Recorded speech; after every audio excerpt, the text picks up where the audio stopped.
E aí, gente? Eu fiz aqui um esboço já para revisão para a prova do conteúdo que a gente viu até o momento, né? Então, a gente, na abordagem relacional, a gente tem alguns conceitos, como o conceito de tabela e de chave. Dentro da chave, nós temos a chave primária, que é o que identifica cada registro dentro da tabela. Nós temos a chave, ela pode ser uma chave primária composta. Nós temos a chave alternativa, que é uma outra coluna que pode ser utilizada como chave primária. Como, por exemplo, numa pessoa ela pode ter, por exemplo, um código pessoa, que seria como chave primária, e o CPF poderia ser uma chave alternativa, ou seja, poderia substituir a chave primária em algum momento, se fosse necessário. Isso que seria uma chave alternativa, tá? E nós temos também a chave estrangeira. Da chave estrangeira nós temos que cuidar de algumas coisas. Nós temos, quando houver alguma alteração na chave primária do departamento, nós temos que verificar, se a gente tentar alterar a chave primária do departamento, não pode existir nenhum empregado com a mesma chave, senão o banco de dados não permite a troca. Okay? Se a gente for excluir um departamento, nós também temos que retirar todos os empregados daquele departamento, né? Fazer a desassociação dos empregados ao departamento. Outra coisa que a gente tem que cuidar com chave estrangeira é se alterar o código do departamento lá na tabela empregado, tem que ser colocado no departamento que existe, ok? Não pode ser colocado no departamento que não existe. E se for no momento de inclusão do empregado, a mesma coisa. Ele vai ter que ser incluído um departamento que já existe na tabela do departamento. Não pode ser colocado um departamento que não existe ainda. Okay? E um último detalhe é que podem haver chaves estrangeiras dentro da mesma tabela, como por exemplo no caso do empregado, em que o empregado tem um chefe, então o chefe dele vai ser uma chave estrangeira dentro da própria tabela, ok? Eu só coloquei os termos aqui nesse mapa mental para eu já construir, para fazer a revisão junto com vocês, para disponibilizar para vocês a revisão, ok? Inclusive fica como dica vocês fazerem durante a aula, durante a apresentação do conteúdo, vocês já fazerem um mapa mental com os termos principais que vocês têm que prestar atenção. Inclusive ajuda lá para buscar na prova, enfim, para vocês estudarem. Ok? Continuando. Então nós temos agora, vamos verificar que a gente viu as chaves estrangeiras, domínios e valores nulos. Quando uma tabela do banco de dados é definida, para cada coluna da tabela deve ser especificado um conjunto de valores. Alfanumérico, que é o nosso querido string, char. Então, quando a gente fala em alfanumérico, é texto. Okay? Numérico, que é int, por exemplo, int, long. De data no sentido de data mesmo. Por exemplo, 3 de janeiro. Por exemplo. Okay? Que os campos da respectiva coluna podem assumir. Então, quando a gente cria o banco de dados, a gente já define qual vai ser o tipo de cada coluna. Okay? Esse conjunto de valores é chamado de domínio da coluna ou domínio do campo. Beleza? Então, quando a gente define o tipo daqueles valores que aquela coluna aceita, se chama de domínio da coluna ou domínio do campo. Além disso, deve ser especificado se os campos da coluna podem estar nulo, ou seja, null em inglês, ou não, ok? Estar nulo indica que o campo não recebeu o valor de seu domínio. Significa o seguinte, vocês veem isso quando vocês criavam variável, acho que no Portugal, se vocês faziam lá, por exemplo, sei lá, int idade, ok? Idade. Quando vocês criam uma variável, por exemplo, lá no Portugal, essa variável vocês não botam igual, por exemplo, igual a algum valor, essa variável aqui, nesse momento, ela está nula, tá? Ou seja, não tem nenhum valor dentro dela. Não é nem 0, nem -1, nem 1, não é nenhum valor. É nulo, ok? Quando não é atribuído nenhum valor, ele é nulo. Beleza? É mais ou menos isso que a gente vai ter também no banco de dados. Nós podemos definir que algumas colunas, elas podem aceitar nulo ou não.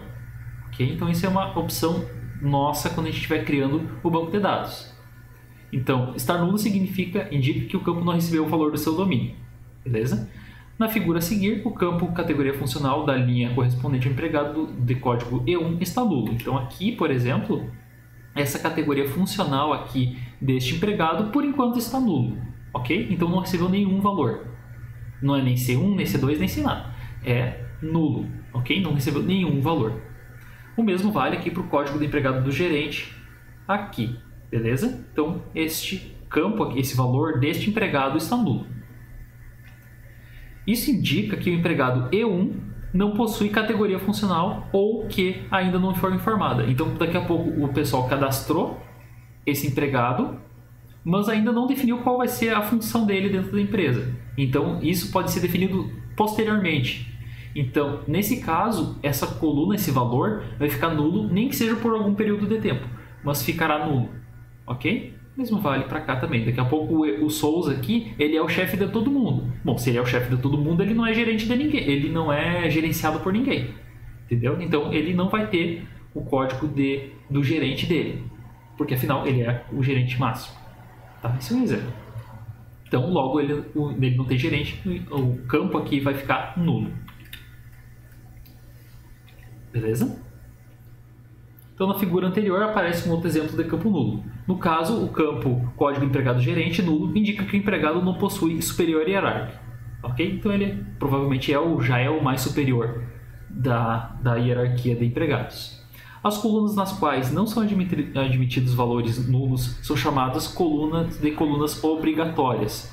Então, ou seja, se o código do departamento aqui é, por exemplo, não nulo, nome é não nulo, ou seja, é obrigatório ter um valor aqui no nome e é obrigatório ter valor aqui no código do departamento, por exemplo. Então, são colunas obrigatórias. Já a categoria funcional, neste exemplo aqui e aqui, o código do empregado gerente, essas duas colunas, elas são colunas opcionais, ok? Por que é opcional? Porque eu posso ter valor ou não, beleza? Então, já vou, inclusive, incluir isso no nosso mapa mental, beleza? Adicionei aqui, então, mais dentro dos conceitos, adicionei domínios e valores nulos, onde que nós temos os campos obrigatórios e opcionais. Então, se um campo obrigatório, ele não permite valores nulos. Se é uma coluna opcional, ou seja, um campo opcional, ele admite valores nulos, ou seja, pode ser nulo aquele valor por um período de tempo. Pode ser permanentemente, pode ser por que seja 1 segundo, já é um campo opcional. Ok? Então, voltando aqui, domínios e valores nulos, nós temos, então aqui, então pode ser obrigatório ou opcional. Normalmente os bancos de dados relacionais exigem que todas as colunas que compõem a chave primária sejam obrigatórias, tá? Então, normalmente, isso assim, 99% dos casos a chave primária vai ser obrigatória. Então, aqui a chave primária, ela vai ser não nula, ela é obrigatória, ok? Já aqui seria um caso de ser não nulo também, já que o código do empregado gerente é uma coluna opcional, ela admite valores nulos, que é o exemplo aqui, tá? A mesma exigência não é feita para as demais chaves. No caso aqui, nós temos este exemplo, beleza? Restrições de integridade. Esse conceito aqui é muito importante que vocês entendam, tá? Um dos objetivos primordiais de um banco de dados é a manutenção da integridade dos dados que estão sob seu controle. Não adianta a gente criar um banco de dados e os dados não forem íntegros. Putz, o que isso quer dizer? O que quer dizer integridade? Dizer que os dados de um banco de dados não estão íntegros significa dizer que eles refletem corretamente. Desculpa, se eles estão íntegros significa que eles refletem corretamente a realidade representada pelos dados, pelo banco de dados, e que são consistentes entre si. Ok? Então a gente está conseguindo modelar a realidade a qual que a gente está fazendo o banco de dados de forma correta. Para tentar garantir a integridade do banco de dados, o sistema de gerência de banco de dados oferece um mecanismo de restrição da integridade. Uma restrição da integridade é uma regra de consistência de dados que é garantida pelo próprio banco de dados, ok? Ou seja, nós vamos definir no banco de dados essas regras, beleza? No caso da abordagem relacional, costuma-se classificar as restrições de integridade nas seguintes categorias. Nós vamos ter integridade de domínio, integridade de nulo, integridade de chave e integridade referencial. Ok? Nós temos esses 4 tipos de integridade. Agora vamos ver cada um deles. Integridade de domínio. Então, restrições desse tipo especificam que o valor de um campo deve obedecer a definição de valores admitidos para a coluna, ou seja, o domínio da coluna. Nos primeiros bancos de dados relacionais, era possível usar apenas domínios pré-definidos, como número inteiro, número real, alfanumérico de tamanho definido, data, etc. Que é o que a gente vai mais trabalhar, ok?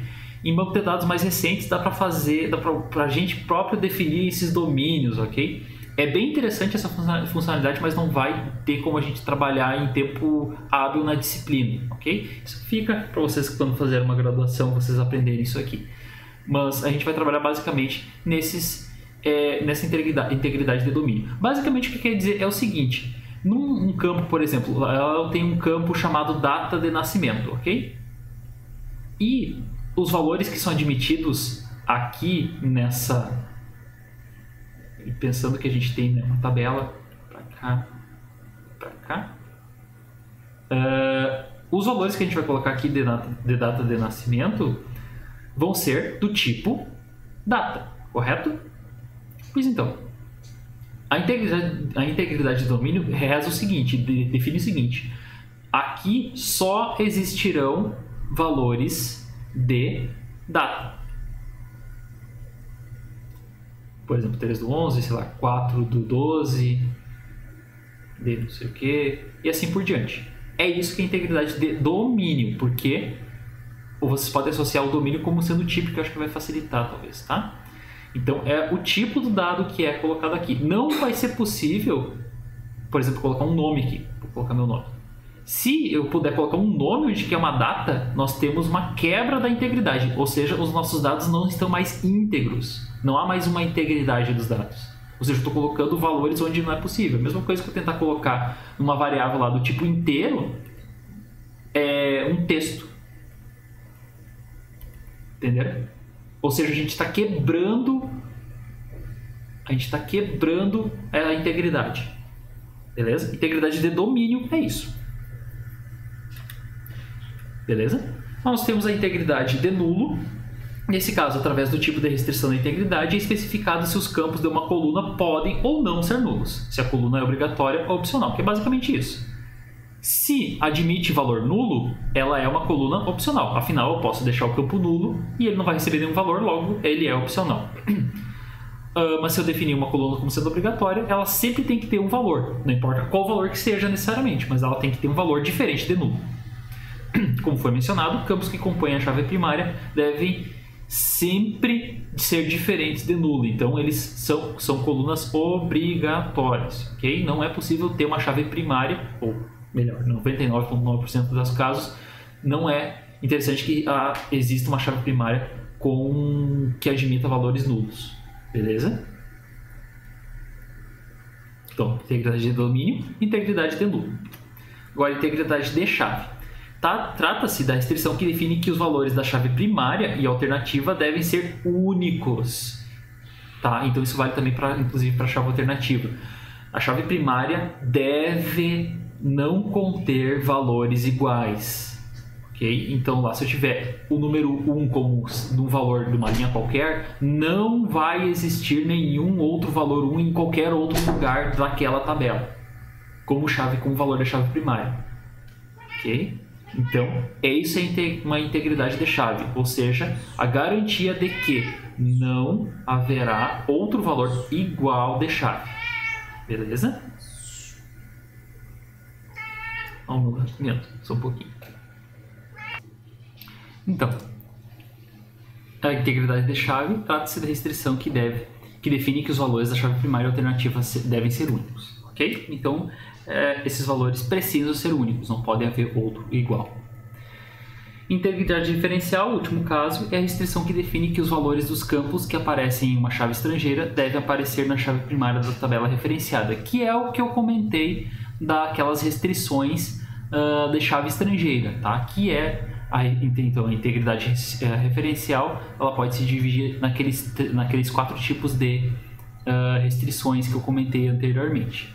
Ou seja, no momento que eu tentar adicionar um empregado, o departamento daquele empregado tem que existir na tabela departamento. Segundo caso, se eu alterar a chave estrangeira do empregado, deixa eu mostrar lá no exemplo aqui.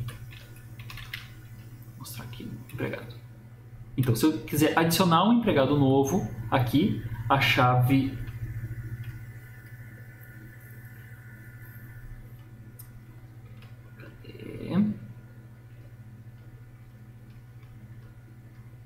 aqui, se eu quiser adicionar um empregado novo, a chave estrangeira código do departamento, por exemplo, eu quero incluir o empregado 6, a chave estrangeira desse departamento aqui, ela precisa existir já na tabela departamento. Pode ser 1, 2 ou 3. Eu não posso colocar D4 aqui porque não existe o departamento 4, ok?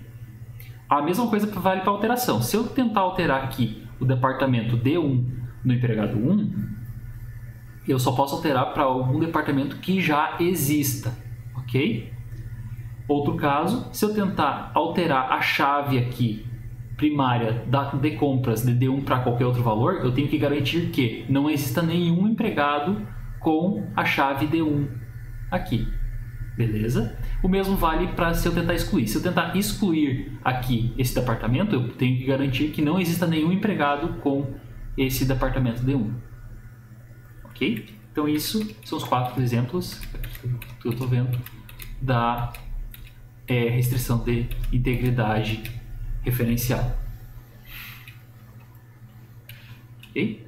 Então as restrições dos tipos especificados anteriormente devem ser garantidas automaticamente por um sistema de gerência de banco de dados relacional. Isto é, não deve ser exigido que o programador escreva procedimentos para garanti-las explicitamente. O que significa que quando a gente criar um banco de dados, essas restrições que eu comentei aqui, o banco de dados já vai dar conta. É só a gente marcar lá, tipo, a gente quer que essa coluna aqui ela seja de data. Beleza, o banco de dados já cuida disso. Eu quero que tal coluna lá ela seja não nulo. Então, lá onde que for not null, ou seja, não nulo, eu marco como ok, tá? De chave, toda vez que eu criar, que eu dizer que uma coluna ela é chave primária, ou primary key, ele já faz isso aqui, ele já garante essa restrição de integridade de chave. E no momento que eu crio uma chave estrangeira, mas daí tem uma questãozinha a mais, eu tenho que definir que ela é uma chave estrangeira, ou seja, uma FK foreign key.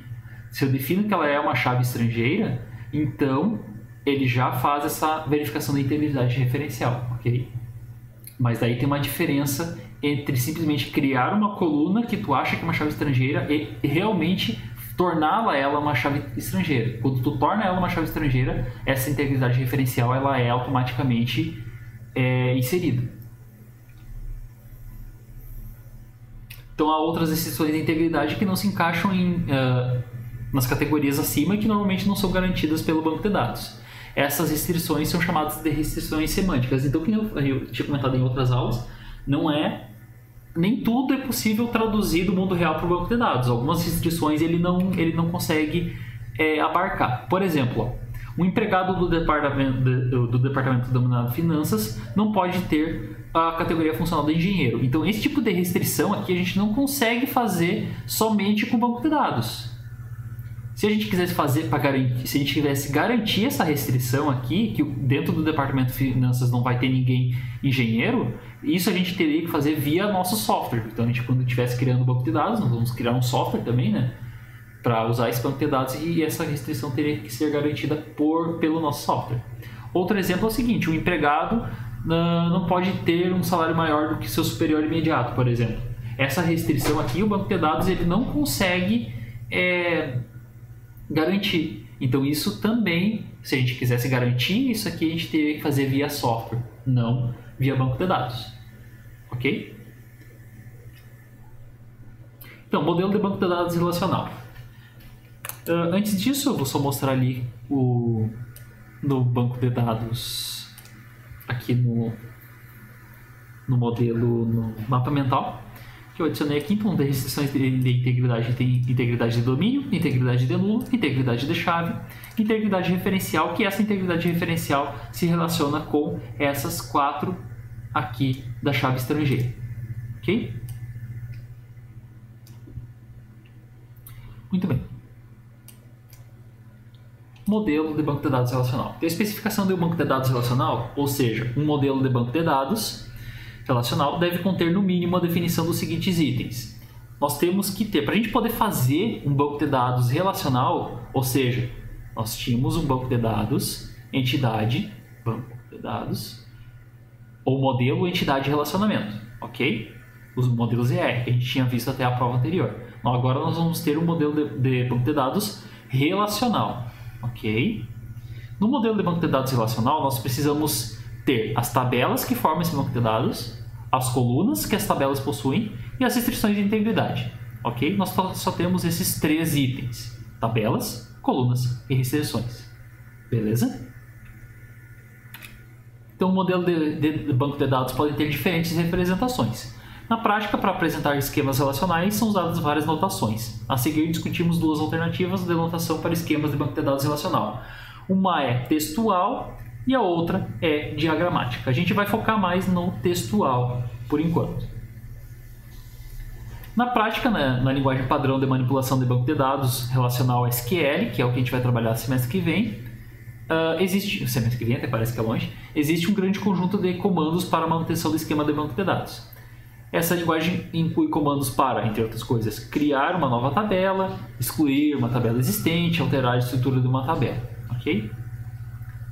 Mais para frente, lá no próximo semestre, a gente vai ver isso com mais detalhes. Vamos apresentar apenas uma notação resumida para esquemas textuais de banco de dados relacional. Essa notação é incompleta, mas um pouco compacta e é útil para exemplos como os mostrados, bem como para discussões sobre a estrutura geral do banco de dados, quando não se deseja entrar num maior nível de detalhe. Tá? Por exemplo, aqui nós temos esse esquema textual aqui representa esse esquema, representa essas tabelas aqui, ok? Essas tabelas do jeito que estão aqui não é um banco de dados relacional. Isso aqui seria apenas a ilustração dos dados nas tabelas, ok? Então, esse esquema aqui, isso aqui é um esquema textual de banco de dados relacional. O que nós temos nele? Nós temos o nome da tabela empregado. Nós temos o nome da tabela departamento. Entre parênteses, então eu abro parênteses aqui, fecho parênteses aqui. O que vai dentro dos parênteses? Cada coluna que é formado a tabela. Então nós temos, no caso do código do empregado, nós temos o código empregado, nome, código do departamento, categoria funcional e CPF. Ok? Como que eu digo que o código do empregado é uma chave primária? Eu vou sublinhar a coluna referente à chave primária. Só isso. Então, nós temos tabelas, colunas e as restrições. Aqui nós temos a chave primária e aqui a outra restrição que a gente define que o código do departamento, que é essa coluna aqui, ou seja, essa aqui, ela referencia a tabela departamento. Então, essa coluna código do departamento referencia a chave primária da tabela departamento, que é o código do departamento. Então, aqui nós sempre utilizamos a coluna, ao qual ela é chave estrangeira, e a tabela a qual ela referencia. Lembrando, é a tabela, não é a coluna. Tá? E aqui nós temos, então, a tabela departamento. Entre parênteses, nós temos as colunas que formam o departamento. O código do departamento e o nome do departamento. Ok? Lembrando, a chave primária aqui ela é colocada de forma sublinhada. Só isso. Nessa anotação são listadas as tabelas e para cada tabela enumerados entre parênteses, lembrando disso, né, entre parênteses, os nomes das colunas que compõem a tabela. As colunas que compõem a chave primária aparecem sublinhadas, tá? Então, toda vez que tiver alguma coluna sublinhada, ela é chave primária, ok? Após a definição de cada tabela, aparecem as definições das chaves estrangeiras que aparecem na tabela quando se trata de uma chave estrangeira composta de uma única coluna. Tá? Então, por exemplo, nós podemos... aqui é o exemplo, né? O nome da coluna que ela é chave estrangeira, referencia, e o nome da tabela a qual ela referencia. Que nem nós temos aqui, o nome da coluna é código do departamento. Então, código do departamento, que é o nome dessa coluna aqui, referencia a tabela, ok? Sempre a coluna da chave estrangeira referencia a tabela, ok? Ou quando se tratar-se de uma chave estrangeira composta por múltiplas colunas, a gente pode ter nome coluna 1, nome coluna 2, referencia o nome da tabela. Beleza? Quando for, então, uma chave estrangeira composta. Por que existe uma chave estrangeira composta? Porque pode existir uma chave primária composta. Por isso que nós temos isso. Nós temos esse tipo de situação. Outra alternativa de representação de banco de dados, esquemas de banco de dados relacional, é através de diagramas. Muitas ferramentas case trabalham com notações desse tipo. Case é um exemplo, o BR Modelo é uma ferramenta case, por exemplo. É uma ferramenta case muito simples, mas é uma ferramenta case. Assim como não há padrão de notação diagramática para esquemas de entidade de relacionamento, também não há padrão para a notação de esquemas relacionais. Tá? Existem apenas bons, como eu posso dizer, boas formas de utilizar, mas não que existe um padrão. Assim. Por exemplo, então aqui a gente tem um esquema diagramático do mesmo esquema. Então isso aqui representa o mesmo que isto aqui. Beleza? Então nós temos aqui uma tabela departamento em que nós estamos definindo que o código do departamento ele é do tipo inteiro e ele é PK, chave primária, primary key. Tá? E a coluna nome, que ela é do tipo varchar, de tamanho 40, ou seja, só vai aceitar até 40 caracteres. Beleza? E aqui nós temos a tabela empregado. Ela tem a coluna código do empregado, código do departamento, nome, categoria funcional e CPF. Aqui foi definido que o código do empregado vai ser inteiro, vão ser números inteiros, e ela é uma chave primária, PK. Tá? O código do departamento também aceita somente números inteiros e ele é FK, tá? Ou seja, ele é uma chave estrangeira, foreign key. Beleza? O nome é uma coluna que aceita caracteres. Esse var quer dizer caracteres variáveis, tá? Varchar, com até 40 caracteres. A categoria funcional aceita somente números inteiros e o CPF aceita caracteres de até tamanho 40. Tá? Professor, como é que o CPF aceita caracteres? Porque daqui a pouco o cara quer guardar, por exemplo, os pontos. Tá? Então daqui a pouco, se ele quer guardar os pontos, o cara coloca como varchar. Tá? Esse é um exemplo. Então, ambos os esquemas são, esse diagramático e esse textual, eles são equivalentes. Ok? De maneira geral, esquemas diagramáticos de banco de dados relacional estão organizados como descrito a seguir. Então, de forma geral, cada tabela ela vai ser representada por um retângulo, que nem as entidades eram representadas no esquema entidade de relacionamento.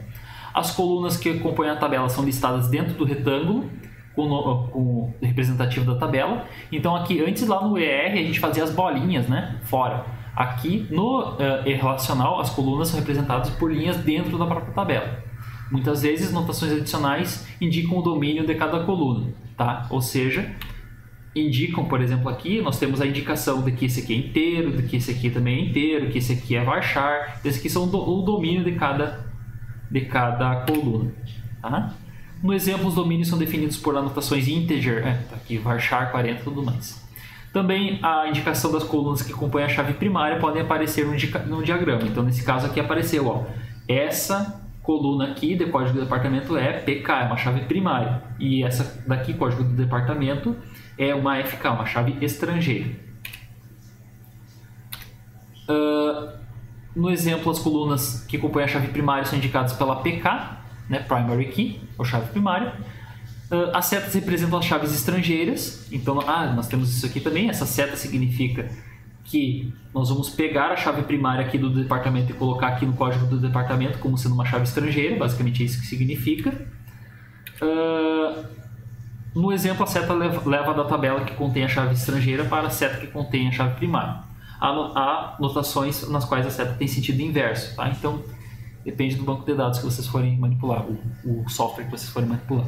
As colunas que compõem as chaves estrangeiras são indicadas pela sigla FK de Foreign Key, chave estrangeira. Beleza? E é isso dessa aula, ok? Vou fazer aqui o diagraminha rápido.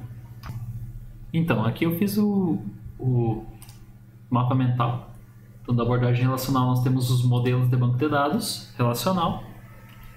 A gente tem, então, a forma de representação deles, então pode ser de duas formas. A representação pode ser textual, como a gente tem aqui, um exemplo. E aí pode ser uma representação diagramática, como a gente tem esse exemplo aqui também. Lembrando que, na questão das referências, nós temos o nome da coluna que tem chave estrangeira, como por exemplo aqui, código do departamento, referencia, e o nome da tabela. Então, código do departamento referencia a tabela departamento. Ok? E então, o modelo de dados relacional também tem o que contém dentro do modelo de dados, tabelas, colunas e restrição de integridade, que é o que a gente tem aqui, né? Nós temos as tabelas, empregado do departamento, tabelas, empregado do departamento empregado, colunas, código, nome, etc. Código, nome, código, empregado, etc. E as restrições aqui é a restrição de chave primária e a restrição referencial, por exemplo. Ok? Então fica assim dessa aula. Na próxima aula nós vamos falar mais um pouquinho.